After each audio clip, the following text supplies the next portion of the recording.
जीवन में मंगल आवे या ना आवे पर मंगल पर जीवन हो, ऐसा प्रयत्न आज का मनुष्य कर रहा है और वो अपने सफलता के बहुत निकट पहुंच चुका है।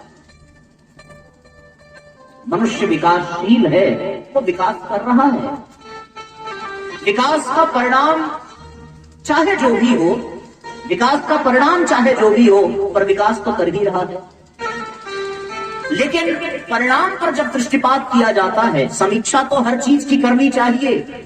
किसी के भी जीवन में विकास हो रहा है तो उस विकास की समीक्षा होनी चाहिए। और जब आध्यात्मिक दृष्टिकोण से मनुष्य द्वारा किए गए विकास का परीक्षण, निरीक्षण और समीक्षा की जाती है तो विकास का नाम अवश्य दिखता है, पर परिणाम केवल और केवल विनाश का नजर आता है तो विकास की यात्रा, नाम विकास का है पर यात्रा विनाश की हो रही है, इसमें कोई दो राय नहीं है। ये मनुष्य की स्थिति है। आप लोगों ने सुना होगा और जाना भी होगा कि 1-2 साल पहले जो कोरोना जैसी महामारी आई, उस कोरोना जैसी महामारी में जो रिकॉर्ड आया सामने, उसमें इस देश में 5 से 7 लाख लोगों की केवल मृत्यु हुई है। पर अकेले 2019 में दिल्ली में वायु प्रदूषण के कारण केवल 1 साल में 12 लाख बच्चों की मौत हुई है, जो कि कोरोना के 1 साल में मरने वाले व्यक्तियों से बहुत ज्यादा है। ये विकास का परिणाम है, ये विकास का परिणाम है, इसमें कोई दो राय नहीं है। दिल्ली एक महानगर है, दिल्ली एक हमारे देश की राजधानी है, पर वहां के विकास का ये परिणाम है। और आपको जानकर के आश्चर्य होगा कि 1990 में वहां पर ऑक्सीजन के स्थान पर वायु में 4400 किलो टन सल्फर डाइऑक्साइड मिला।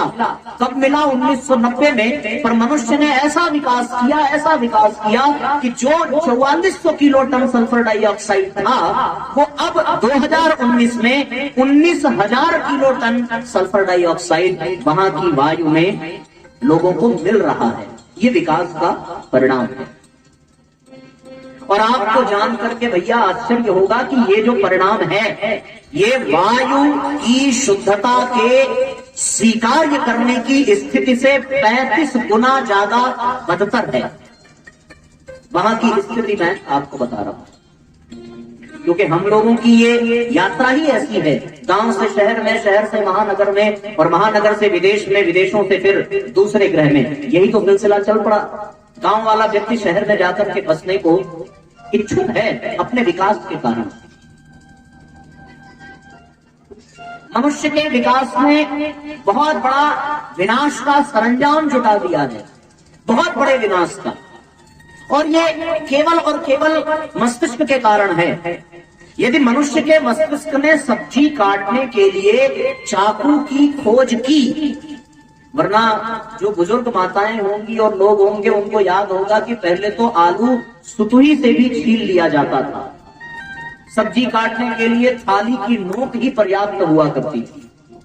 लेकिन इंसान ने चाकू की खोज कर दी और आजकल मार्केट में बहुत सुंदर सुंदर आ रहे हैं। यहां भी दिक्कत नहीं थी मनुष्य के मस्तिष्क की, उसने तो खोज की और एक अच्छे भाव से की कि माताओं को सब्जी वगैरह काटने में सुविधा हो, थोड़ी जल्दी हो जाए। उन्होंने बड़ी दया की, खोज तो दी, पर मनुष्य के मस्तिष्क का एक और पक्ष रह जाता है। जो चाकू बना सब्जी काटने के लिए, वो चाकू कब गला काटने के काम आने लगा, ये किसी को पता ही नहीं चला। ये विकास का परिणाम हो गया, ऐसी स्थिति होगी। सदुपयोग न होता तो भी कोई दिक्कत नहीं थी, मनुष्य जैसे तैसे इस दलदल से पार हो ही जाता। लेकिन सदुपयोग के स्थान पर जब उसकी ऊर्जा का दुरुपयोग होने लगा तो फिर ये समस्या का कारण बन गया, फिर ये विनाश का कारण बन गया। शायद बिना सदुपयोग के भी विकास हो जाता, लेकिन जब वो दुरुपयोग होने लगा तब तो भैया वो विनाश का कारण बन गया। ऐसी स्थिति होगी। और विनाश की यात्रा का मैं कितना दिग्दर्शन कराऊं, आप देखना। विकास जनसंख्या की दृष्टि से भी मनुष्यों का हुआ है। 1939 में इस देश की आबादी केवल और केवल 39 लाख हुआ करती थी, और आज यदि हम वर्तमान में इस देश की आबादी देखें तो वो 130 करोड़ से भी ज्यादा है। मैं आपको सत्य बता रहा हूं, वैज्ञानिकों ने ये शोध किया है और शोध करके ये पाया है कि इस धरती के ऊपर मनुष्यों की कुल संख्या, एक आकलन किया गया कि इस धरती पर मनुष्यों की कुल संख्या केवल और केवल 1600 करोड़ हो सकती है। तब तक ये धरती सरवाइव करेगी, पर 1600 करोड़ से ज्यादा यदि व्यक्ति हो गए तो फिर ये धरती रसातल में चली जाएगी। और आज की स्थिति ये है कि आज धरती की संख्या, धरती पर रहने वाले मनुष्यों की संख्या वो 700 करोड़ की संख्या को पार कर रहा है। और वैज्ञानिकों ने यह अनुमान लगाया है कि 2050 तक ये संख्या 1600 करोड़ को पार कर जाएगी। तो हम लोगों को यहाँ से विदा होने की तैयारी में जुट जाना चाहिए। ये मनुष्य के द्वारा किए गए विकास का परिणाम है। और यदि आप गहराई से चिंतन करो तो ये संख्या बढ़ कितनी गति से रही है। आपको पता है इस दुनिया में जो आंकड़े निकाले गए वो आंकड़ा ये है कि 1 सेकंड में 4 बच्चे पैदा होते हैं। पूरी दुनिया की मैं बात कर रहा हूँ, केवल अपने देश की नहीं। 1 सेकंड में 4 बच्चे पैदा हो रहे हैं तो 1 सेकंड में 60 मिनट होता है। इसका अर्थ ये हुआ कि 1 मिनट में 240 बच्चे पैदा होंगे। 1 मिनट का ये आंकड़ा है और 1 मिनट जैसे 60 बार बीतेगा तो 1 घंटा पूरा होगा। और भैया मजे की बात ये है कि इस धरती पर 1 घंटे में 13,500 बच्चों का पदार्पण होता है। यही दशा 1 वर्ष के अनुपात में यदि देखी जाए तो 3,34,000 बच्चे हर साल इस दुनिया में पैदा हो रहे हैं। तो फिर यह आश्चर्य नहीं है कि हम 2050 तक 1600 का आंकड़ा बड़ी आसानी से पूरा कर पाएंगे। ये मनुष्य के विकास का परिणाम है, विकास का ही है। क्योंकि पहले तो दुर्भिक्ष में, महामारी में गांव के गांव साफ हो जाया करते थे। आप लोगों ने सुना होगा कि जब हैजा और प्लेग फैला था तो कई कई गांव साफ हो जाते थे। लेकिन आज मनुष्य ने स्वास्थ्य के क्षेत्र में ऐसे ऐसे शोध कर दिए कि वो मरेगा नहीं, बाकी सब कर्म हो जाएगा। वो मरेगा नहीं, मृत्यु दर उसकी कम हो गई। क्योंकि आज ऐसे ऐसे संसाधन हो गए, शल्य चिकित्सा में वो इतना विकास कर गया, वेंटिलेटर आदि जैसे बड़े बड़े संयंत्र आ गए मनुष्य के जीवन को बचाने के लिए, ऑक्सीजन के टैंक आ गए मनुष्य के जीवन को बचाने के लिए, महामारियों से सुरक्षा के लिए। तो मृत्यु दर तो कम हो गई, लेकिन उनके जन्म लेने की जो दर है वो घटने की बजाय बढ़ती जा रही है, बढ़ती जा रही है। अब ये जब बढ़ेगी तो परिणाम क्या निकलेगा, विचार करके देखो। बढ़ेगी तो बेरोजगारी बढ़ेगी, क्योंकि नौकरी की एक अपनी सीमा है। बेरोजगारी बढ़ेगी तो भूखमरी बढ़ेगी, भूखमरी बढ़ेगी तो फिर स्वाभाविक सी बात है कि अराजकता भी बढ़ेगी। व्यक्ति को खाने को नहीं मिलेगा तो वो दूसरों का ही छीन करके खाएगा। और जब अराजकता बढ़ेगी, कमी आएगी, अभाव आएगा तो उसके जीवन में दुख आएगा। और जब जीवन में दुख आता है तो अच्छे से अच्छा इंसान इस एक सूत्र को अपने जीवन में धारण कर लेता है कि मुझे पीने का शौक नहीं, पीता हूं गम भुलाने को। गम तो आ ही रहा है ना, ये बढ़ती जनसंख्या, और उसके कारण बेरोजगारी, उसके कारण भूखमरी, उसके कारण अराजकता। तो फिर वो पिएगा और पी करके अपने गम को भुलाएगा। उस महापुरुष को ये कौन समझाए कि भैया ऐसा काम ही मत कर कि गम जीवन में आए, लेकिन आता है तो वो पी करके उसको मिटाना चाहता है। ये मनुष्य की विडंबना है, मानवीय मस्तिष्क के विकास का एक परिणाम है। आपको जान करके आश्चर्य होगा कि कोरोना में जब लोगों के पास कोई रोजगार नहीं था, उस स्थिति में भी जब पहली बार शराब के ठेके खुले तो हमारे बनारस का आंकड़ा है कि एक दिन में 14 करोड़ रुपए की शराब बिकी थी, केवल एक दिन में। ये आंकड़ा पूरे बनारस का बता रहा हूं।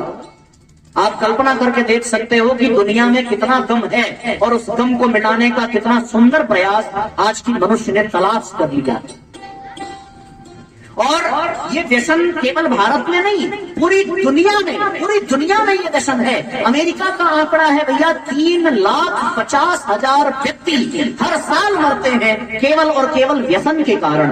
उस व्यसन के कारण उनकी जीवनी शक्ति समाप्त हो जाती है, और जीवनी शक्ति समाप्त हो जाने के कारण उनके द्वारा जने गए बच्चे विकलांग पैदा होते हैं।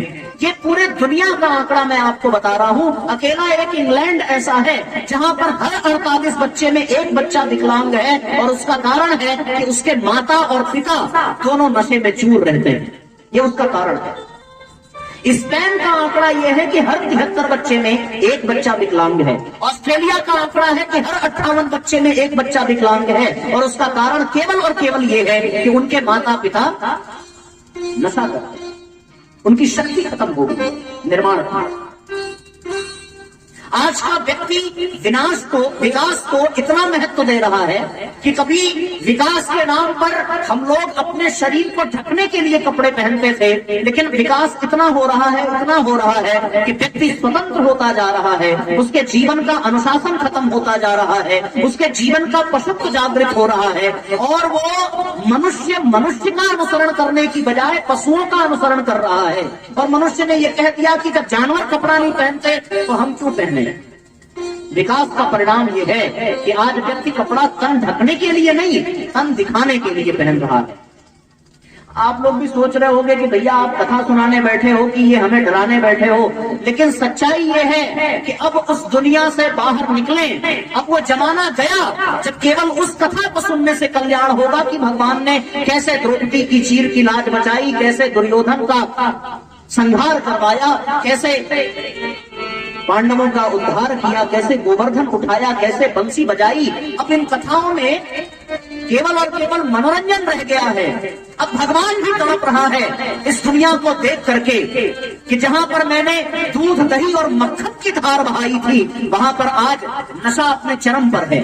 उसे आश्चर्य तो हो रहा होगा, वो हम सब लोगों की दृष्टि को देख रहा होगा कि जिस दुनिया में उसने द्रौपदी की लाज बचाई, आज लाज बचाने वाले नहीं, लाज लूटने वालों की संख्या बढ़ रही है।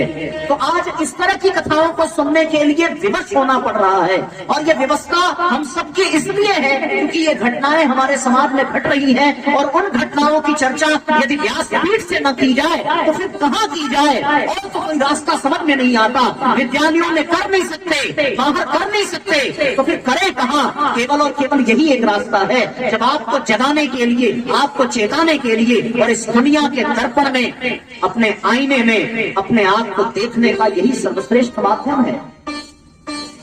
तो ये विकास के नाम पर होने वाला जो विनाश है, उसे हम लोगों को समझने की आवश्यकता है। ये साथियों विकास की स्थिति है। हम लोगों ने बड़ी विचित्र बात कर दी इस दुनिया में।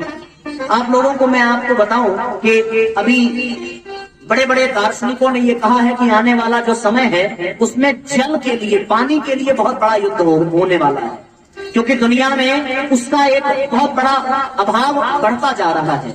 कभी 190 फुट नीचे पानी मिल जाया करता था, लेकिन आज की स्थिति यह है कि 300-350 फुट नीचे आप खुदाई कर लीजिए तब भी शायद आपको पानी मिल पाए। समुद्र में पानी का भंडार है, लेकिन उस पानी को आप पीने के लिए उपयोग नहीं कर सकते, और आपके पास जो पानी है वो इतना कम है कि उसके मात्रा से आप अपने आप को संतुष्ट भी नहीं कर सकते। ये स्थिति हम लोगों को साथियों समझने की अत्यंत आवश्यकता है, और ये केवल और केवल इसलिए हुआ मनुष्य के मस्तिष्क के कारण। आज का मनुष्य इतना मस्तिष्कवान हुआ, इतना विकास करने वाला हुआ कि उसने पानी को प्रदूषित होने से बचाने की बजाय पानी को शुद्ध करने की मशीन बनाने लगा। वाटर प्यूरिफायर आज से 10 साल पहले नहीं था, तो 10 साल पहले पानी भी शुद्ध था। अब बड़ी बड़ी कंपनियों ने अपना प्रचार करने के लिए, और जहां पानी प्रदूषित नहीं है वहां भी वाटर प्यूरिफायर लगाने की उन्होंने जिद की, और लोग अमीरी का प्रदर्शन करने के लिए अपने घर में वाटर प्यूरिफायर लगवा रहे हैं। और उसका परिणाम ये हुआ कि जहां 1 गिलास पानी में उनका काम चल जाता था, वहीं 1 गिलास पानी को प्योर करने के लिए, उसके सारे मिनरल्स को मिटाने के लिए उनको 5 गिलास पानी बर्बाद करना पड़ता है। लोगों का स्वास्थ्य चौपट हुआ, वो उठ बैठ नहीं सकते, तो फिर हमारे यहाँ शौचालय में वेस्टर्न शौचालय की परंपरा शुरू हुई, और जो शौच में हम लोग 1 या 2 लीटर पानी बर्बाद करते थे, एक बार फ्लश दबाया नहीं कि 5 लीटर पानी खत्म। क्या करोगे? हम लोगों ने वायु प्रदूषण को बचाने के लिए वृक्षारोपण करना तो बंद कर दिया, लेकिन बड़ी बड़ी कंपनियों ने अपनी झोली भरने के लिए अब एयर प्यूरिफायर भी निकालना प्रारंभ कर दिया। जापान की स्थिति, अकेले जापान की स्थिति यह है कि वहां पर रहने वाले लोगों को हर आधे घंटे पर ऑक्सीजन के बूथ पर जाकर के ऑक्सीजन का पैकेट लेना पड़ता है। ये स्थिति है। दिल्ली में हवा भी बिकने लगी है। विकास का एक दर्शन मैं आपको कराऊं कि कभी जमाना हुआ करता था जब हम लोग नदी में, झरने में और खुले आसमान के नीचे स्नान किया करते थे। वहां से सिमटे तो तालाब तक पहुंचे, तालाब से सिमटे तो कुएं में नहाने लगे, कुएं से सिमटे तो टंकी में नहाने लगे, टंकी से सिमटे तो नल की टोटी तक आने की नौबत आ गई। और भैया अब नल की टोटी भी छूट रही है, अब तो पानी बोतलों में बिक रहा है। ये मनुष्य के विकास का परिणाम है जिसे हम और आप देखने पर विवश हैं। आने वाले 20-25 साल बाद जो हमारी पीढ़ियां इस दुनिया में आएंगी, वो पीढ़ियां आपसे ये प्रश्न पूछेंगी कि जब यहाँ पर पीने के लिए पानी नहीं था, सांस लेने के लिए हवा नहीं थी, तो फिर हमें जन्म दिया क्यों? तो हम लोग तो अपने पूर्वजों का श्राद्ध तर्पण और कर भी देते हैं, वो हमारा नहीं करने वाली है, क्योंकि वो हमसे ही वो नाराज रहे। और एक तो आदमी अपने पिता से इतना ज्यादा नाराज था कि मैं आपको क्या बताऊं। उसका पिता मर गया, उसकी माता ने कहा कि बेटा अपने पिता के अस्थियों को गंगा जी में बहा करके आओ। नाराजगी की सीमा देखो। उसने कहा मैं ये सब नहीं मानता। माता ने जिद की, प्यार से कहा कि तुम नहीं मानते पर जो चले गए वो तो मानते हैं, उनके लिए तुम उनकी अस्थियों को गंगा जी में पहुंचा आओ। उसके घर से गंगा जी 16 किलोमीटर, कितना नहीं पड़ रहा है ना, कितना किलोमीटर? 16 किलोमीटर। अब वो घर से चला अस्थि कलश लेकर के, और जब 12 किलोमीटर पार कर गया, 4 किलोमीटर शेष रह गया, तो उसको एक नाला दिखाई पड़ा और ये पता चला कि ये नाला गंगा जी में ही जाता है। तो उसने कहा 4 किलोमीटर और जाने की क्या जरूरत है, वो नाले में ही अस्थि कलश छोड़ करके चला है।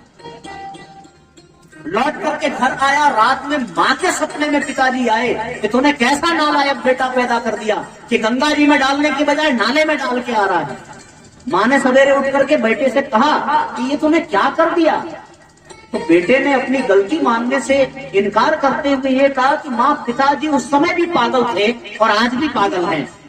पूछो कैसे? वो ऐसे कि 4 किलोमीटर उधर नहीं जा सकते थे, 12 किलोमीटर इधर चले आए। तो वो उस समय भी ऐसे ही थे और आज भी ऐसे ही।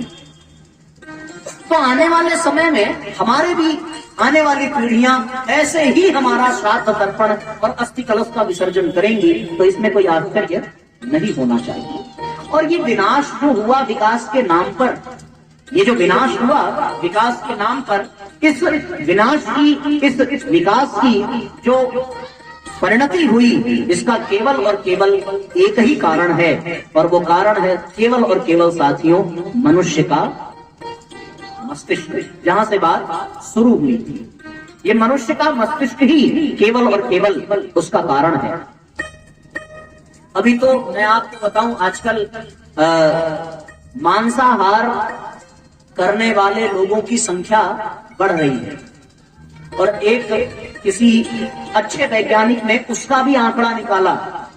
बोले 1 पौंड मांस बनाने के लिए 20 पौंड चारा बर्बाद करना पड़ता है। पूछो कैसे? कि मांस खाने के लिए कोई पशु चाहिए, तो पशु के पालन के लिए चारे की जरूरत पड़ेगी। अब उस पशु को खिलाने के लिए चारा देना पड़ेगा। तो ये उसने आंकड़ा निकाला कि 1 पौंड मांस खाने के लिए 20 पौंड चारा बर्बाद करना पड़ता है। आने वाले समय में ये स्थिति होगी कि हमें आपको प्रवचन देने की जरूरत नहीं पड़ेगी कि मांस छोड़ दो, अपने आप लोग छोड़ देंगे जब वो ये देखेंगे कि हम तो इतना मांस पाने के लिए इतना पौंड चारा बर्बाद कर रहे हैं। 1 पौंड में कितना बताया? 450 ग्राम, मतलब लगभग आधा किलो 1 पौंड में होता है। उतना चारा मांस बनाने की बजाय खुद खाते तो ज्यादा ताकत मिलती। वो चारा केवल चरी ही नहीं, उसमें पालक भी आता है, उसमें मेथी भी आती है, उसमें हरी सब्जियां आती हैं, वो सब खिलाना पड़ता है, तब तो वो पशु तैयार होते हैं।